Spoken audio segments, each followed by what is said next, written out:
I was just rushing through JFK Airport on my way to ski in Utah, and boy, was I glad to have my Diamant boot bag. The airport was an absolute chaos as skiers and travelers navigated the long lines to head off on their winter holidays. Thankfully, I had the ultimate boot bag to make my life easier. The Diamant Weekend Warrior bag is a backpack-style bag that stores my boots and helmet and counts as a carry-on. It's TSA approved, so getting it through security is a breeze. The bag has a spot for everything. I had a full ski outfit packed, as well as space for my laptop, chargers, and toiletries. When I got on board, I slipped the bag into the overhead compartment. I settled in to watch a movie, knowing that when I arrived to Salt Lake City, I didn't have to worry about losing my essential ski gear. And there's even a version with wheels. The Diamant XL is a carry-on boot bag that has winterized wheels for a smooth ride on any terrain. As always, Diamant bags are designed by skiers for skiers, with a water-resistant and ventilated boot compartment that keeps my ski boots dry and fresh. Head to diamantskiing.com to get yours. And don't forget, Ski Moms save 20% off the lowest price on Diamant ski bags for your whole family. Just use code SKIMOMS at checkout. Trust me, this bag will change how you travel.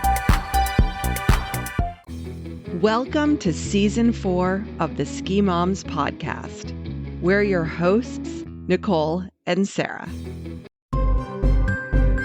We want to take a moment to remind you about the Ski Moms discount page on the skimoms.co website. We've collaborated with our favorite brands to bring you a ton of money-saving deals. For instance, we have a special link for Ski Butlers for 20% off your family's gear rentals. Ski Butlers delivers your rentals right to the living room of your condo or rental home or the lobby of your hotel, saving you hours of time. You'll never have to wait in a long rental store line at the base of the mountain again. When you use our links and codes, you not only save a bundle, you're also sending a message to the brands about the purchasing power of the Ski Moms. Head to www.theskimoms.co/discounts to take advantage of these special offers. Welcome back to Season 4 of the Ski Moms podcast, and happy holidays to all the Ski Moms. We're so excited to revisit this episode in light of our upcoming Ski Mom events that start this January. The events will be the perfect way to connect with other ski moms for some fun on and off the slopes. Go to theskimoms.co/events to find out more and sign up. In this replay episode, we talk with Michelle Leibowitz about why women's ski clinics like the Women's Discovery Camp at Sugarbush are the perfect way to treat yourself this winter. Michelle shares how investing time in skiing builds confidence, connection, and joy. Let this episode inspire you to join us at one of our upcoming events. This week on the podcast, we're talking to Michelle Leibowitz, a ski instructor from Sugarbush in Vermont. We're discussing why every woman deserves to treat herself to a camp or clinic this ski season. Okay, so Michelle, we've met in person, and we actually, I don't know if we met at a ski camp or if we just met skiing. You know what? I think I reached out to you because I saw the Ski Moms website as I was looking to become more involved in the ski industry. And then we met in person with the Discovery Camp 2 years ago, right before COVID hit. And what is the Discovery Camp? Discovery Camp is at Sugarbush. We run it twice a year, one being the last week in January, and then another being the weekend being the Saturday and Sunday, and then the first week in March, Monday and Tuesday. And it's all women, taught by women, the range from intermediate to advanced, for ability and age range. Nicole, I think we had like a 22-year-old and we had someone in her late 60s, a range of like a mom and daughter combination, range of, I think we had like 3 friends in their late 20s that came. Most people East Coast, I think. The marsh, we were able to be in the trees, which was awesome. So we did some of that, and ultimately we ended up in Slidebrook, which is out of bounds at Sugarbush into the woods, where we get picked up by a bus to bring us back to the mountain, which was a ton of fun. So, and Nicole was on that part of the adventure as well.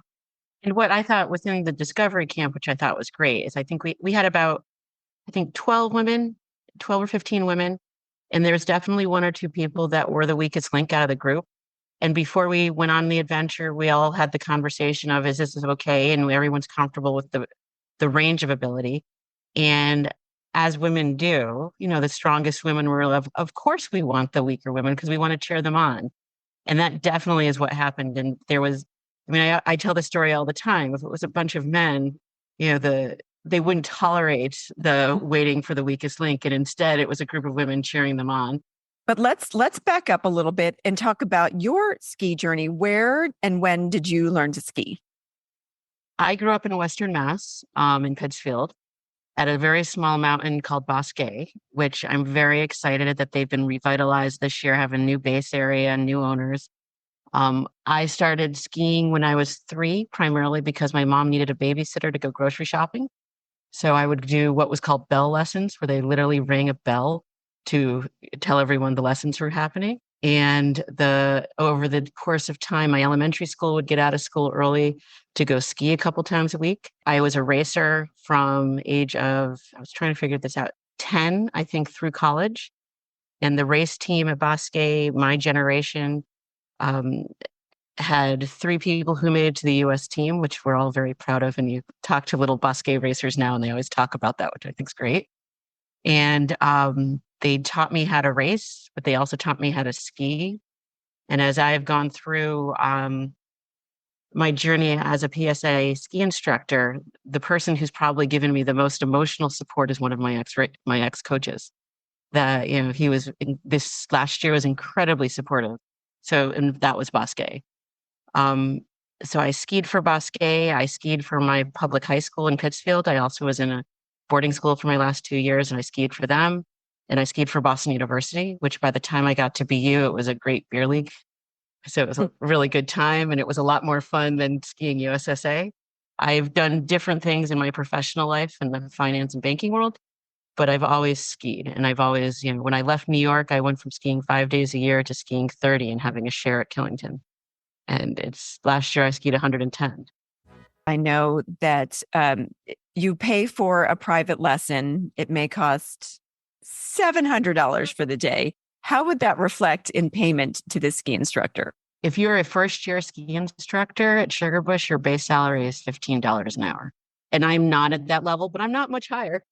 If you request a private, and everyone should get a name and request the private, the ski instructor can make more than twice what their base is. Many, many people think, wow, I'm paying $900 for a day at whatever mountain in the West.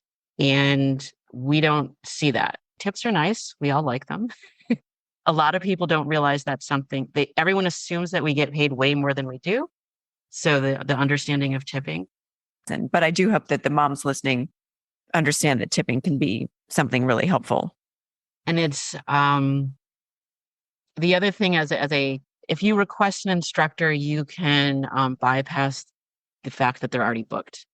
So on a busy day, when especially this year is tough. People I know that I've seen lots of complaints primarily on epic mountains that the ski schools are already booked for February vacation and already can't get ski instruction. But if you have a request, you go to the front of the line. And often if you have that relationship with the instructor will also probably change their schedule to be there to help to teach.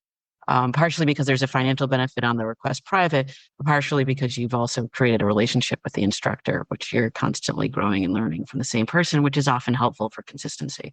You were just mentioning something, I think you said PSA. Can you just talk a little bit about what that is and what that affiliation is? Oh, PSIA is the Professional Ski Association of America. So I should have that. Yeah. And it also has a snowboarding, and that it is the Professional Ski Association, where there are certifications and training and different levels to go through to be able to tell people what level of skier you are. And there's benchmarks and things like that. And as someone who's going to a ski area and trying to get ski lessons, often you can say, well, I want to make sure I have a level whatever skier to be able to make sure is my instructor. It's not always the case that the level 2 instructor is better than the level 1 instructor. Sometimes it's that you haven't made the effort. And honestly, I just got my level 2. And I would hope Nicole didn't think that she realized that when she skis with me. But the process of going through the exam process was amazing, because as lots of parts of teaching, taking the time to learn how things work has been amazing to be able to help my teaching. It's done wonders for my skiing as well. And it's a national organization. It is slowly becoming more women oriented. PSIA is very aware of the fact that there is a gender gap. The Eastern Division the head of the Eastern Division that was just named is a female, which is great. But slowly it's getting there. Michelle, what would you say to women who put their own lessons and learning on the back burner through those early years, through those mid years? How can we encourage them to join a camp, go to a clinic, take a lesson, even just try skiing? What would you tell them?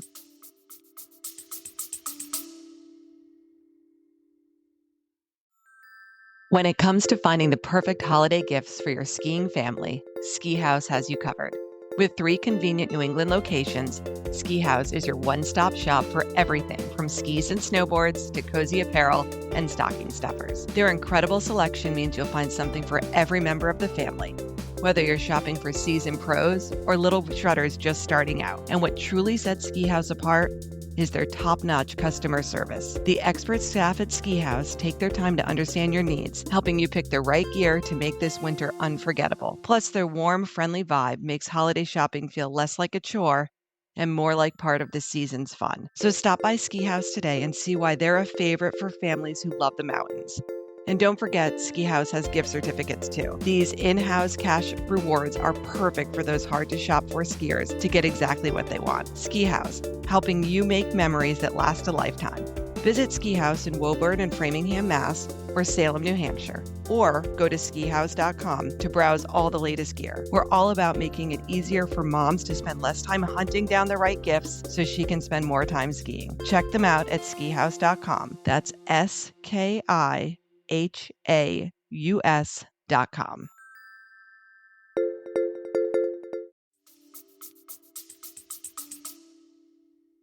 As a mom, you need to figure out ways to have time for yourself because you're a better mom when you come back to the family.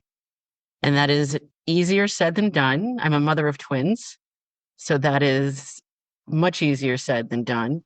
But what I found was when I am able to carve out that time, it makes me a better mom. It makes me a better wife. It makes me a better friend. It makes me happier. So it is difficult. I also know that sometimes it's hard in the mom role to actually ask for help to be able to do those things. So it's figuring that out. I also think, skiing is one of those things that you're outside and for me, it's a huge stress reliever. So finding that as a mom too is very helpful. Early years, my husband and I traded off skiing. And I think our biggest arguments probably for the first 3 years of our boys' life was who got to ski on powder days. What's the time requirement to become PSIA certified? Let's just start with level 1. PSIA certified level 1 is, I think you need to have 50 hours of teaching and training. And then it historically has been that your head of ski school has to sign off and approve you going for it. Because of COVID, that's changed a little bit. I don't think those approvals are required. And then, so there's a on snow element in the level 1 is really sort of like, can you learn to learn is a lot of what the testing is. There's a pretty low bar to meet, not in a bad way, but in a positive way. So they want to get people into the organization. So, the range of people that I took my level 1 with and a ski ability was huge. The level 2, I'm not sure the exact hours, but the level 2, you have to be certified, 1 for child teaching children, which is a separate exam. And then you do a online exam, which is more of a technical piece of it. There's a day of skiing and a day of teaching. And it was a pretty stressful process, but it was really good on teaching me how to teach. But if Sarah or myself wanted to become a PSIA level 1, where would we even start? Because I'm actually interested in This is our dream. It is our dream. Yeah. No, please do. It's a ton of fun. At Sugarbush, you apply for a job on the mountain, PSIA, but for I think 2 or 3 PSA group, like individual groups are mountain affiliated in the United States. You often first or second year instructors don't do the PSIA. One of the benefits of being a member is that you get a ton of you get Proform, which saves the cost of admission. I mean, the fact that I can get basically anything I need top to bottom for my skiing, my clothing, my skis at Proform prices is wonderful because I hadn't had that since I was 22, and it's a nice. And so the first couple of years, you don't really you teach. You often get coaching from other people on teaching. At Sugarbush, we have a wonderful training program that 3 days a week, midweek, you can go out with a trainer for 3 or 4 hours or as long as you want or as short as you want and train. And a lot of it is teaching how to teach, but also improving your skiing, which in the process helps you teach. Terry Barber, who was our head of ski school and is now one of our amazing trainers, is like nationally recognized. And to go spend a morning with Terry is amazing. And so you go and do that. There's also training. If you're just a weekend skier, there's also often opportunities at Sugarbush for training after, either before or after work. What I have found is being a member of ski school, it's a wonderful community. It's a wonderful supportive community. I found a whole bunch of other people that like to nerd out on technical skiing, which I hadn't had in a while, which is great. So what are your favorite ages to teach? I love to teach adult women. That is truly my sweet spot. I love getting women who are nervous or hesitant, strong and able, and to get them give them tricks to feel comfortable so that they can go and do. What I have found is men always overestimate their ability and women always underestimate. So it's giving that strength to women to be able to do that. Which the Discovery Clinic is great. I'm also teaching on Saturday mornings a women's series this winter, which is so much fun for the same thing. It's giving, and also it's the moms who say, my kids are now better than me and they don't want to ski with me anymore. To be in a situation where that's no longer the case. And that's fun because skiing you should be able to do it with your family. You can do it your entire life. I ski with 85-year-olds who are skiing with their grandkids. So, that's a great, great thing. So, and kids are fun. I just have two of my own, so it's nice not to have to deal with other people's. Yeah. Well, can we talk a little bit about just going off of that camps and clinics? You mentioned the ones at Sugarbush. It seemed like, if I understood what you're saying, most of those ran over 2 days. Maybe there's some that are also like consecutive Saturdays. So Sugarbush's camps, there's the Discovery Camp is 2 days at the end of January or 2 days in the beginning of March. Right now, we are a pretty small group, which means it's very focused with our students, which is great. And the idea with the women's series is that we create camaraderie within the women, but also consistency within coaching. If you look at weekend programs for kids, the reason why those kids get so strong is they get miles, but there's consistency within what they're being taught. So if 1 week I'm talking about pole planning, the next week I'm pulling that pole planning into going and doing bumps, I'm using the same language in the 2 weeks. And that's a huge help. And it's miles. So when the moms are dropping their kids off to the weekend program, the idea is that you come with me for a day too.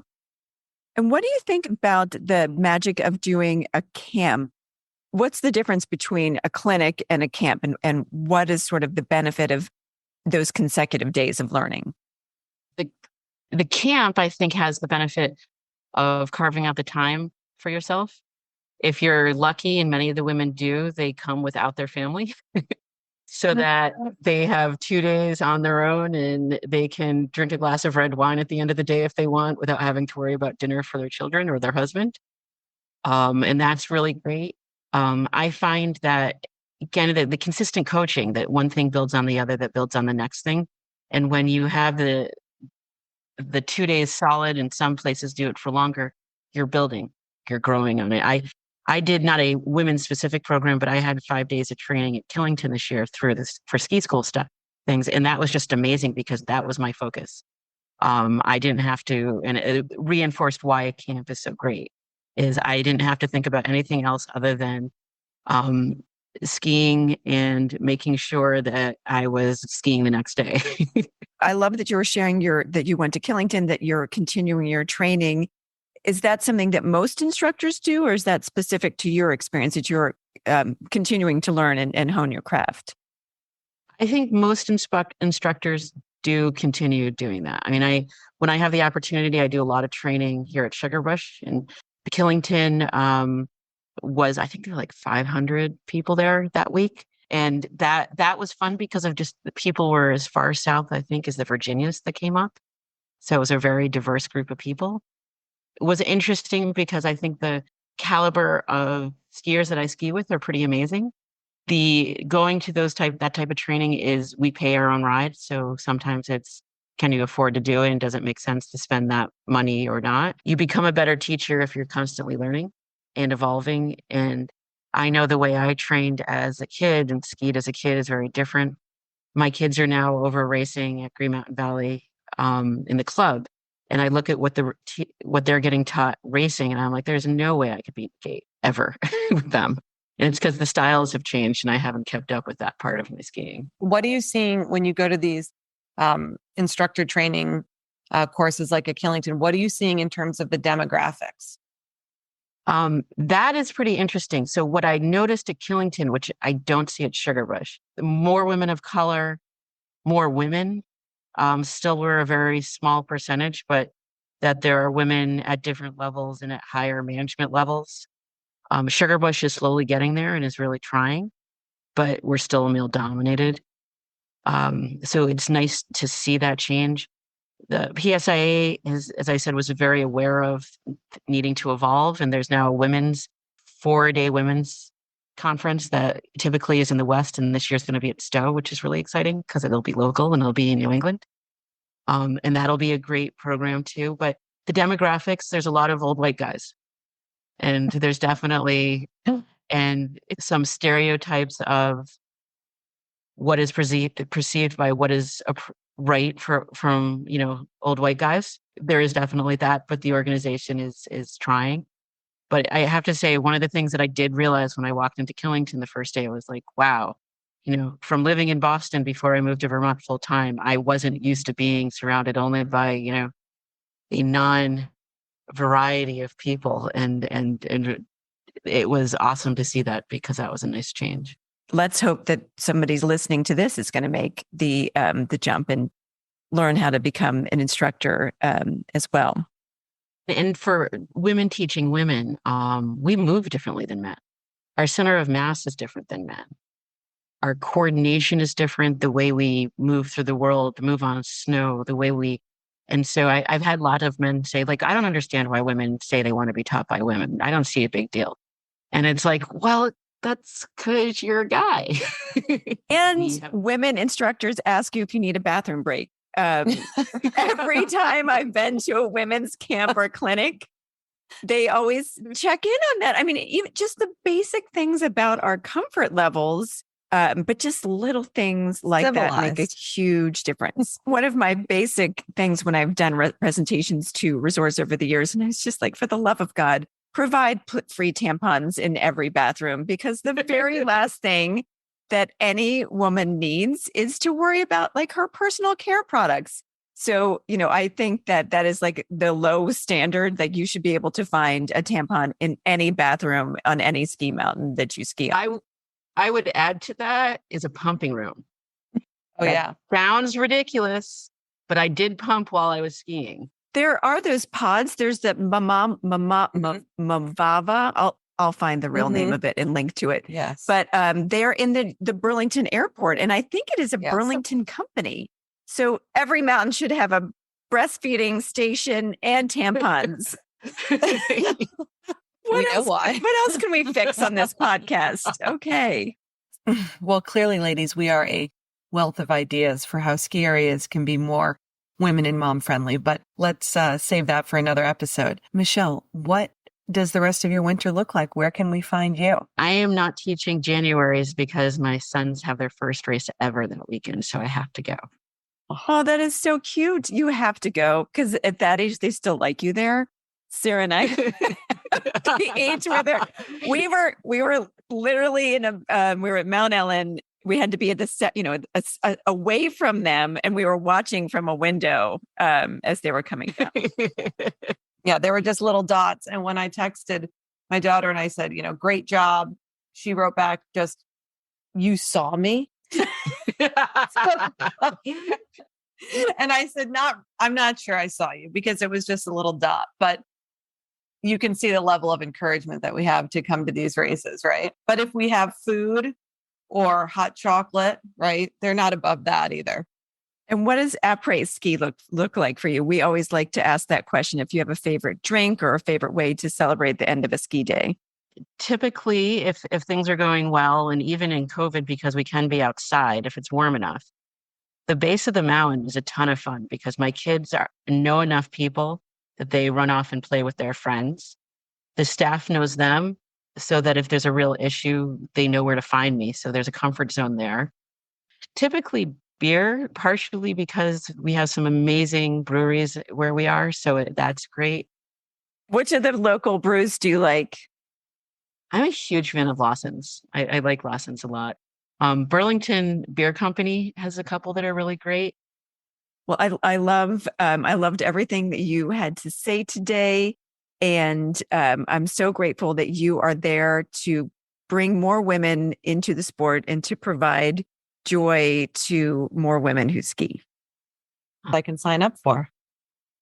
Be sure to check out the show notes for a list of camps and clinics across the nation. There's likely one close to you. As Sarah and I are wrapping up the year, we want to thank all of you who have left reviews for the Ski Moms. We have 29 5-star ratings, and we would love to get to 50 very soon. I want to read you one. They're very easy to do. This is from the Ski Moms' #1 fan. It says, recently found the Ski Moms community and love the recommendations, community, resources, and support that the Ski Moms provide. Keep it up. So it's simple, easy, and it means a ton to Sarah and I when you drop these reviews. And we also absolutely love when you send us DMs or messages or emails. We got this one from another fan who is pretty awesome, Kinga, and she was recommending somebody for the podcast who we happen to have done the interview already. So I thanked her for that. And she said, I'm so happy, cannot wait. Your podcast is so good. Thanks for what you do, Nicole and Sarah. So I just want you guys to know, Sarah and I read everything that you send, all the little DMs, all the little comments. They mean a ton to us. They really motivate us as we're lining up guests for the next year. And they really keep us going on those days where we wonder, is anybody listening to this little podcast? So keep them coming. Thank you for being so interactive and engaging. And just a reminder, it's really, really important that you share your favorite podcast with a friend. So maybe it's a ski area you want to visit. Maybe it's a tip on something that would make your ski mom life easier. All of these little things that you share, make sure that our reach is growing and growing, and that ski areas know the power of the Ski Mom community. Thanks so much. Hey, Ski Moms, it's time to elevate your après game with the new Ski Moms Après Ski Cocktail Book. Packed with delicious recipes, this book has everything you need to mix up cozy winter cocktails and refreshing sips for celebrating after a day on the slopes. From warm spice classics to creative new favorites, there's something for every ski mom. And even a few mocktails, grab your copy now and bring a little extra magic to your next après ski gathering. You can get your copy at theskimoms.co or on Amazon. Cheers to good times and great snow. Hey, Ski Moms, we hope you enjoyed today's episode and got some great tips for your next family ski adventure. If you had as much fun listening as we did making this episode, we'd love for you to hit that subscribe button so you never miss out on our latest episodes. And don't forget to rate and review us. Your feedback helps us bring you more of the content you love and helps other ski moms find our podcast. Plus, we love hearing from you. So whether you're on the slopes or just dreaming of your next snowy getaway, stay connected with us. Follow us on social media, share your favorite episodes with your friends, and let's keep this awesome community growing. Hey, Ski Moms, looking for that perfect holiday gift that blends style, comfort, and practicality? Look no further than Skida. Skida makes incredible fleece-lined accessories that are an absolute must-have for every ski mom and her crew. Their hats, headbands, and neck gaiters are not only super soft and cozy, but they also come in the most vibrant patterns that'll make you stand out on the slopes and around town. Skida's products are thoughtfully designed to keep you warm during chilly adventures, whether you're skiing, snowshoeing, or just walking the dog. And don't forget they make amazing gifts for the whole family. With Skida, you're giving more than just warmth, you're giving a little piece of winter magic. Check out their collection now at skida.com. That's skida.com, and gear up for the season in style. Ski Moms podcast listeners can use code ski_moms_20 to save 20%. That's SKI_MOMS_20 at skida.com.